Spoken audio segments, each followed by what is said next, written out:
Alejandro Aravena. Alejandro hails from Santiago, Chile. I know Alejandro from previously. Last time I hosted him in Cape Town. 1,500 people stood up as one in a standing ovation after a presentation he made. So there's no pressure to you after he chats to you this morning. But for somebody who's had some personal experience in the low-cost housing challenge, I've worked on a project back home, and it was quite interesting because we had a budget of $10,000 to create a house, and we went to the star architects, the rock star architects of the world, and we gave them this problem. We went to Thomas Heatherwick, we went to Cameron Sinclair, we went to Will Alsop, we went to all of these top architects, and we said to them, create for us the basic house. And it was absolutely amazing as to how these fabulous architects, the difficulty they had in being able to create a house for $10,000. A completely different mindset, completely different thinking is required. And so some of them came up with houses that was like really, designed in concrete. And you said to them, in a third world, emerging world environment, concrete is absolutely expensive. But concrete in the context of the first world was a very, very cheap commodity.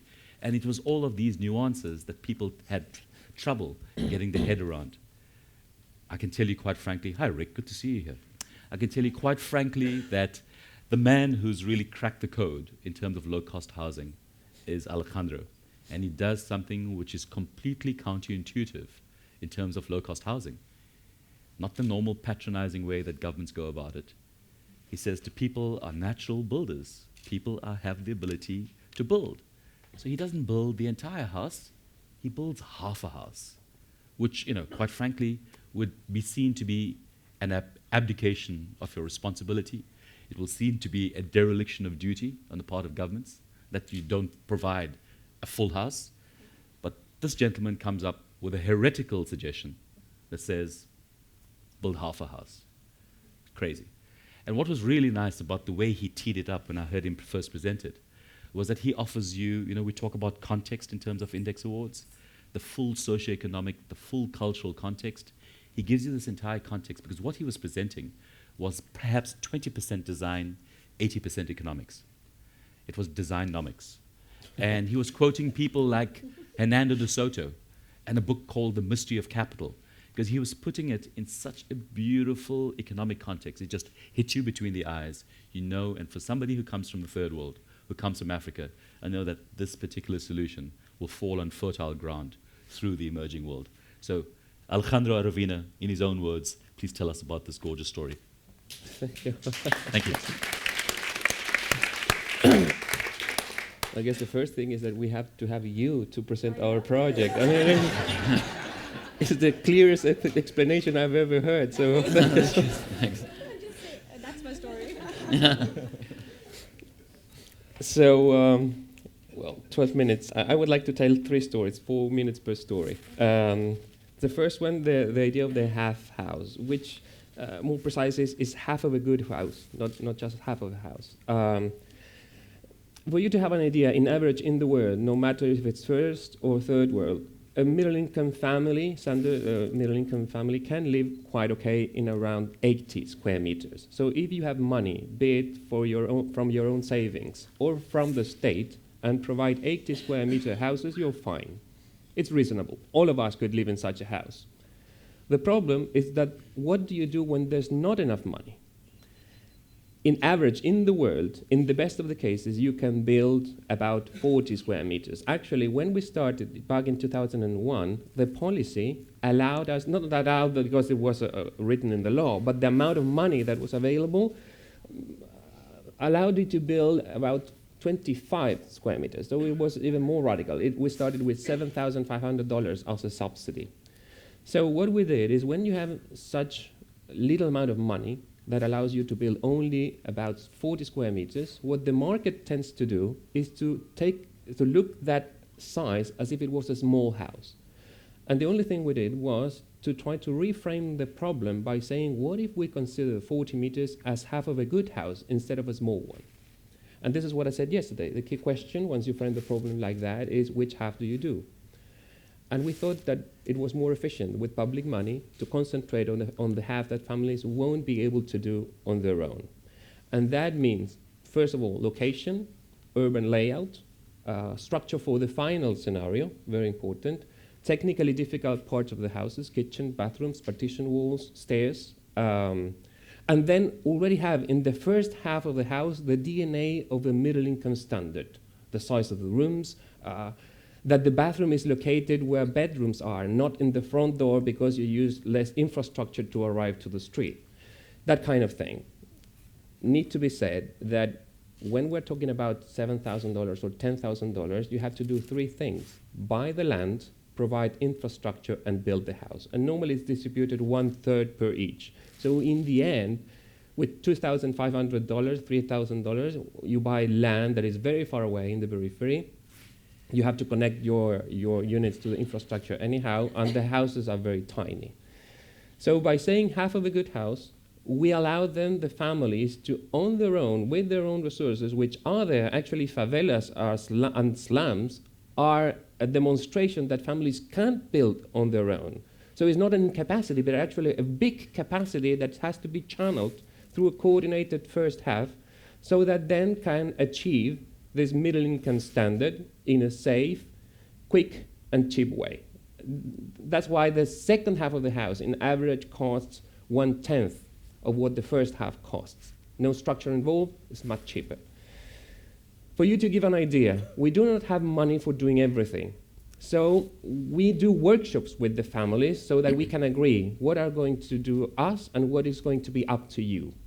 And the kind of typical questions that we frame, that we face, is like, well, we do not have money for the bathtub and the water heater. You have to choose. We can't have both. What do you prefer? What would you prefer? Who would vote for bathtub? Who would vote for water heater? Well, that was exactly our idea. And when we presented this election to families, 100% of the families chose bathtub. And this is the kind of mistakes you can make while trying to reason from outside. And for us, it's the same. I mean, it doesn't cost anything to us to understand what the real need was. Interestingly enough, the reason for that is that if you don't have a bathtub and water heater, what you get is a shower receptacle, very shallow. So bathrooms, you have a family going to a shower in the morning, the bathroom will flood and will leak, problems with the neighbors, and it's a kind of big conflict. That doesn't happen with a bathtub because it's just deeper as an object. Then you can also allow children to take a bath in a shower receptacle. You can't. Or you can wash clothes. But most important reason for choosing bathtub is that in this finance system, families are required to add some family savings, around $300, which might take a couple of years to save. So when they move into the houses, if they get the water heater, there's no money to pay for the gas bill. So they will have to be with cold water anyhow. While having a bathtub, they can take advantage of it from day one. And this is the kind of things that you would like to understand which belongs to the first half and which to the second. And that's the process where you have to discriminate, because you can't do everything. I think that's more than 4 minutes, and anyhow. Wow. Let me concentrate on the last idea, because the economics of ablutions. This is fantastic.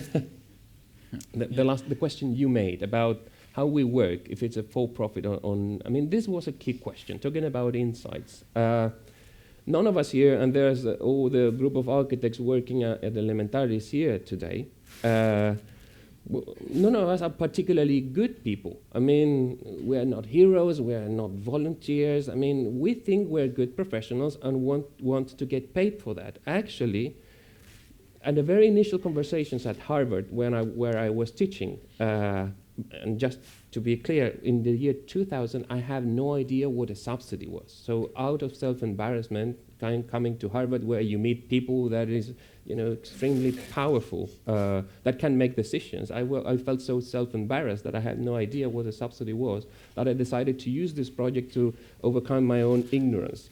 It was very important to have met there one of the founders of Elemental, Andres Jacobelli, who is a transport engineer, was doing his master's in Kennedy School of Government, and until very recent was the Vice Minister of Housing in Chile. So that's one of the things that we do at Elemental, houses and ministers. Anyhow, the problem there was that meeting at Harvard, we said, well, social housing is not just a humanitarian question, but above everything, it's a tough question, it's a difficult question, a question with intellectual merit. So what's required here is not professional charity, but professional quality. And somebody has to pay for this. I mean, if you go out there, in general, there is money. No matter how scarce it is, there is money for doing the stuff. But nobody pays for thinking better about how to use that scarce money more efficiently. And the less money, the more professional quality you need.